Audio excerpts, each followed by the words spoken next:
Welcome back, pro wrestling fans. Welcome back, IWC. It's your old buddy, the Guardian of Chaos, Big Daddy. And I tell it like it is, live on location at Two Guys in a Grill. We're here for a little mid-morning snack, so I wanted to take you guys along with me. One man, unique, unedited, unscripted raw dog for you, the fans. A little change in venue on a beautiful day here in early October. Shout out to my brothers, Don Tony from the Sit Down, and of course the DT and KC show. Don Tony and Kevin Castle, rest in peace, Kev. Let's take a moment of silence for our old buddy Kevin Castle.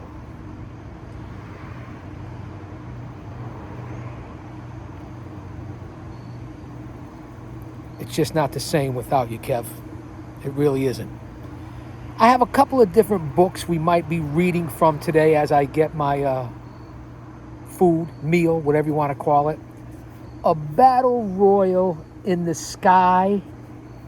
We might run through a couple of notes here. The Life and Death of Wrestling's 100 Greatest Gods and Gimmicks. Or from that clown who hangs out with Dwayne "The Rock" Johnson. There's just one problem, by Brian Gewirtz, who's certainly been in WWE news over the last year or so. True tales from the former one-time 7th most powerful person in the WWE. Now, we've done some story time and book reviews on both of these before, but they just happen to be back in the stinking Lincoln, so we're going to see what we can do. And it's going to be a combination of dinner for one or lunch for one. So drop an elbow on that like button. Share, subscribe, leave a comment. Shout out to my mods. My brother from another mother, there is no other, Austin Nance, and of course the OTS Tribal Queen. And Jen, I know you're watching. I get the analytics. I see you. So stay here for Guardian of Chaos, the YouTube channel. Here for Chaos Corner. Follow me over on X, at Big Daddy GOC, and the GOC stands for the Guardian of Chaos. This is impromptu, as I always say, so come along for the ride and for the meal at one of the best diners, drives, and what do they call it? Diners, dives, and drive-thrus? Well, this is one of them, man. So I wanted to bring a little bit of different content, and you'll see my brother be coming out here with the meal pretty soon. So a simple little breakfast sandwich, some home fries, which I switched to crinkle cut fries, you know. I got the beverage right here, Life Water. Let's see what we're going to start off with when it comes. I think we're going to start off with a Battle Royal in the Sky. I've covered a lot of this before on Chaos Corner, which, you know, there's over 600 shows, over 6,500 videos on the channel, 1.5 million total views. If you're not on this channel, I don't know what the fuck to tell you. And if this channel isn't for you, you can change the fucking channel. And I apologize for the cussing, man. Believe me, I do.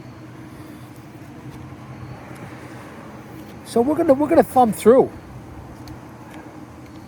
Los Conquistadores. They were the conquerors of the world, but when it came to wrestling, they will go down as a team best known for enhancing more fortunate talent on their way to the top of the ladder.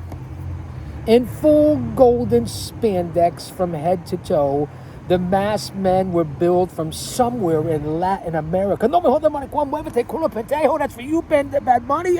They not it, man. What I say, man? Go put some women's clothes on, you freak. What? Well, lighten up, man. Kayfabe. They burst onto the WWE scene at WWF in 1987, clashing with some of the wrestling's most celebrated tag teams like the Killer Bees, the Rockers, and the Fabulous Rougeau brothers. The mystery grapplers actually unmasked mid-carders Jose Luis Rivera and Jose Estrada, probably two of the better mid-card jobber guys, if you will. Always seemed to put up a good fight, but almost surely seemed to be on the losing end. Although their unsuccessful track record made them more or less the Iron Mike Sharp of tag team wrestling, the Golden Bombers actually fared quite well in their first and only pay-per-view series, which was the inaugural Survivor Series in November 1988. Thank you, brother. Yeah, no problem. I appreciate it. Have a good one. You too. Despite yet another appearance in the loss column, they remained the top 10. They remained in the 10-team elimination all the way to the very end before being knocked out by the Legion of Doom, the Road Warriors, leftovers, the Powers of Pain. Years later, the golden bodysuits reemerged as the Conquistadors and made several brief appearances during the WWE programming as recently in the early 2000s. And that was during the height of the tables, ladders, and chairs era, in which the roles uno and dos were portrayed by Edge and Christian as well as the Hardy Boys. I bet you didn't know that. Despite conquering nothing in the ring, the Golden Boys, who sparkled brighter than a dusty roads, if you will, unitard on a pair of vintage AWA Nick Bockwinkel trunks, almost always finished last, but remain numero uno in our wrestling love hearts. As a little side slammers here on Chaos Corner, 12 famous and not so famous wrestling brothers. How many did you think you could name? 12 famous and not so famous brothers. We'll start off with the Rougeau brothers, Jacques and Raymond. Brother Brutai, hello, McFly. Kevin and Evid Sullivan. The Smoking Guns. The Hardy Boys. The Highlanders. The Von Erichs in every form. The Godwins. The Funks, Brett and Owen Hart, Chad and James Dick, no offense, and the Briscoe brothers. Now there's many more that we could think of, but those are some from the side slammers. So don't go anywhere. We're going to come right back. I'm going to snack a little bit. I want you to hang out, and we'll go through this a little bit more here on a On the Road special edition of Chaos Corner. Bright, windy, sunny day out here. Egg sandwich. Little crinkle cut flies. There's dust or something in the air messing with the proboscis.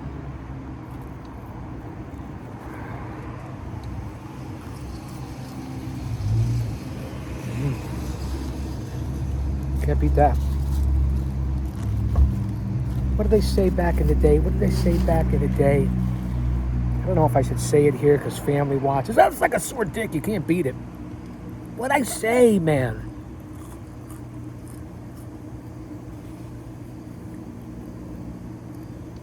So while we're taking a little break here, and I gave you a quick story. Coming up this weekend, I believe it's Crown Jewel in Australia. Not the usual Crown Jewel in Saudi Arabia. I believe that's this weekend, is it not? I didn't watch much of Monday Night Raw last night. I probably won't watch much of AEW Dynamite tonight. It's a special Tuesday night. So I'd like to know what you guys think.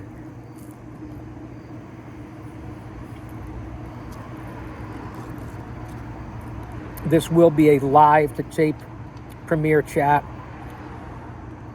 I've been a little cantankerous with you, the fans out there, my people in the IWC. 6,500 videos, 1.5 million total views. But yet I don't so-called see a lot of my people to support here on the channel, whether it be over on X, aka Twitter, or here on Guardian of Chaos YouTube. Meanwhile, and this is the point I want to make, I'm not bitching or complaining because, as I always say, I'll be doing this if no one's watching on a channel because I do this out of love, motivation, and passion of something I really love. But all the different people from the top of the line in the IWC to the middlings, to the people holding on, to the people that have nobody. I acknowledge, give respect, give the rub, put over, whatever it is that you want to call. And with the exception of a few of my close friends, and I'll throw Hooligan in there, Big O at Otis Gaming, Funny Rob, Bay, Scripps, Future, the Midmost Mark, Kratos, the guys over at the Wrestling Council. I don't see too many of you over here. I really don't. I'm not quite sure what the problem is. It's unique content.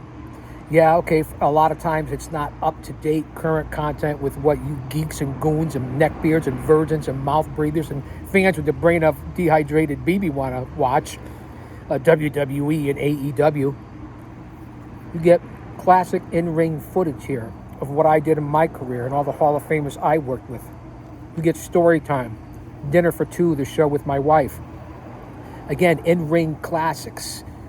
Chaos Corner, the show, over 600 episodes. You get other talk shows that I've been on. Different content, especially with story time. You get the shorts.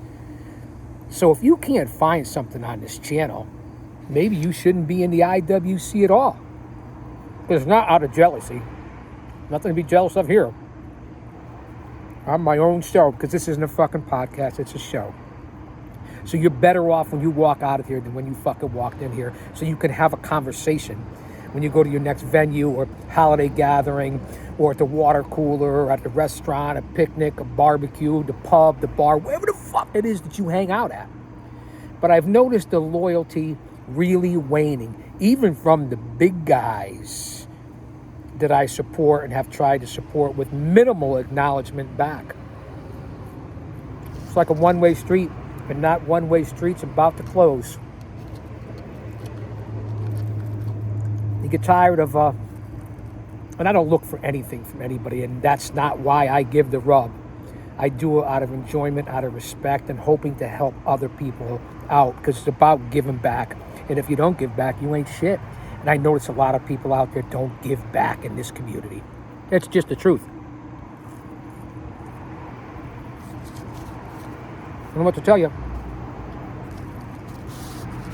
I just know that there's not a lot of loyalty in this industry.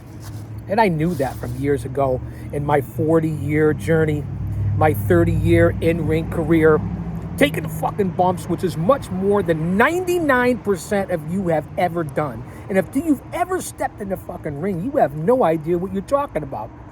You want to talk about ring psychology, emotional investment, storytelling, from people who never stepped inside of a ring, who probably never did anything physically. And I'm not saying anybody in specifically. And it doesn't mean that you don't still know to watch and tell the story and see what makes sense and what doesn't make sense to you as a fan.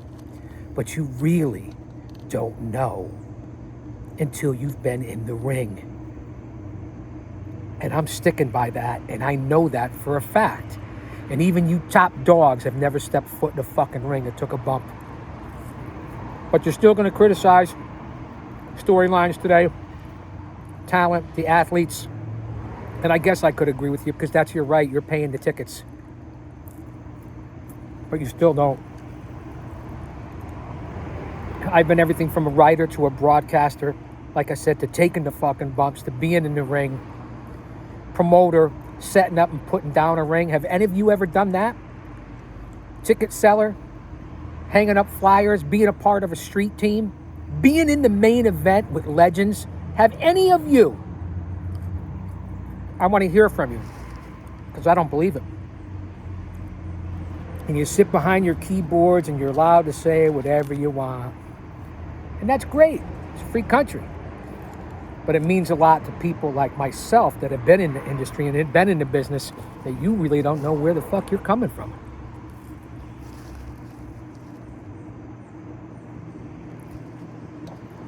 It's just the truth. And sometimes I think you guys and gals need to hear it.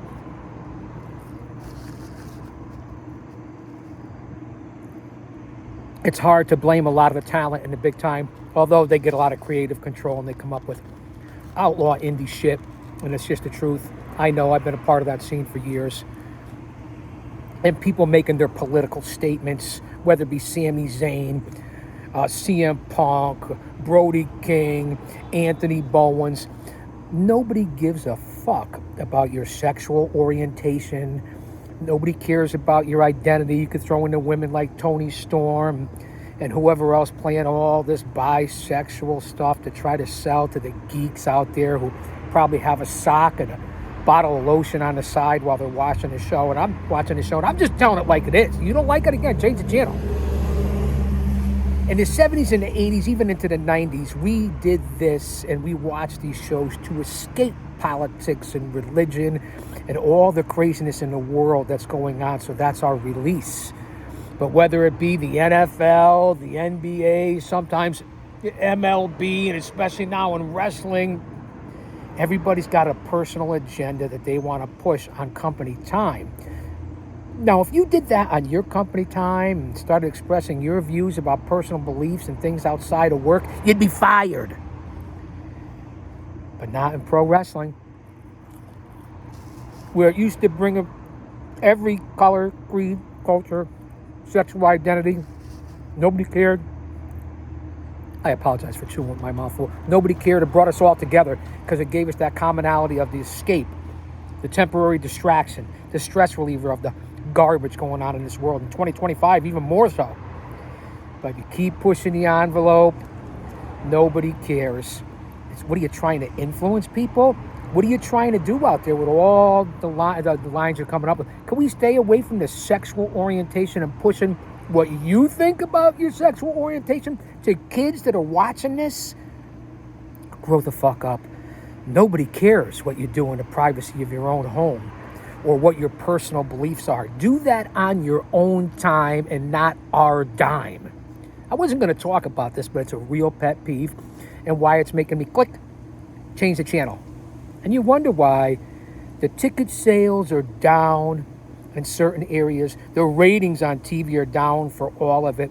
But the in-live sales and merch is through the roof because they're pandering to the elite, to Hollywood, to the sickos, whatever you want to call them, not calling out any specific group when it comes to that as far as what fan base, the people who will spend their whole life savings to go to these shows. That's who they're pandering to. The lunch pail, blue-collar families, kids and all that, they're gone. Persona non grata. And that's just the truth.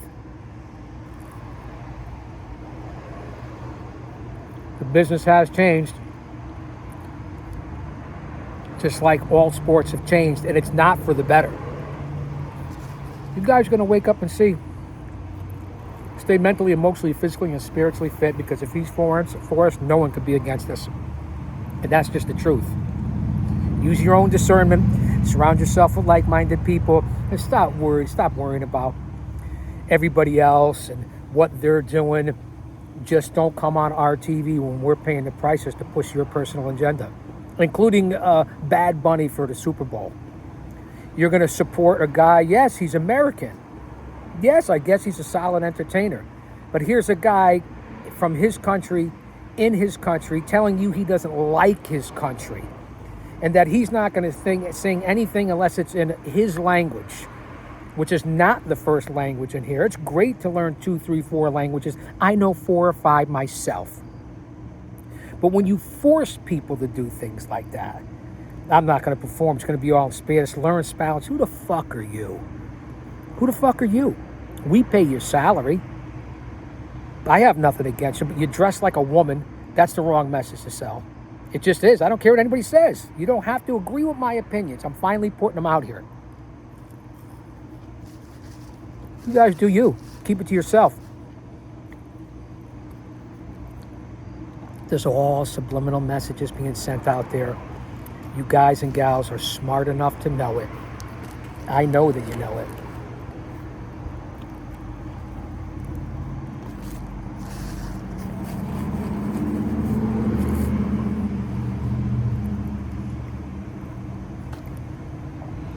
I definitely got to get to the gym after this. So I just wanted to come on here quickly. I got the new camera.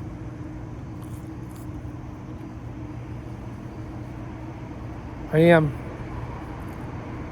taking a little bit of time off putting up the content. Excuse me, I put over in September like 250 videos, a bunch of shorts, some posts, even did a live. And where were you people? The ones who actually say, oh, come support me, man. I didn't see you on my channel, especially all you upstarts, but I very rarely ever see you over here. That's just the truth. Oh, it's because it's not live. That's a horseshit excuse. It's done live to tape so you can catch it the same day, and so you can come back and look at that content when you get a chance at your leisure, on your time. You don't get that yet?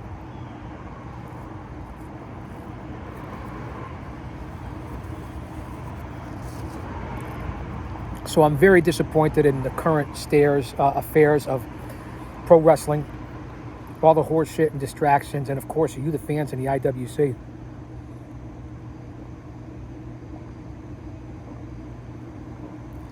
Very, very, very disappointed on the support or lack thereof. And that's just the facts.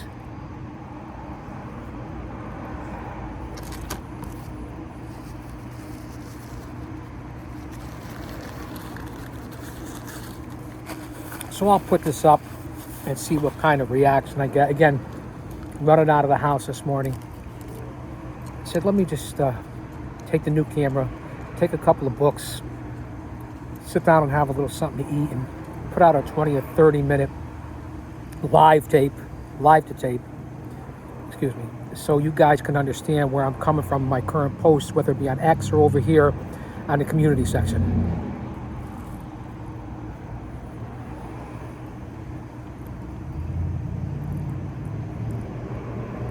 The current state of affairs, AEW is going nowhere. And I love all the companies. I love all pro wrestling. It's a much needed, viable alternative in this industry. You can't just have one or two companies. I want to see AEW exceed. I want to see TNA exceed. AAA, CMML, NWA, the MLW, Ring of Honor. The list goes on. Of course, AEW and WWE will always be here because they're going all money in Hollywood. Follow the money. And that's what you're going to continue to see, the huge difference between those two products. Do you think they give a fuck about you? They care about your money. Go back and do some history. Learn it on this channel. Watch some videos from the 60s, 70s, even the 80s, because most of the people out there weren't even born when I was already in my 20s and 30s and in the business. And if you don't think being in the business and learning from the best makes a difference, then you have your head up your ass. You really do.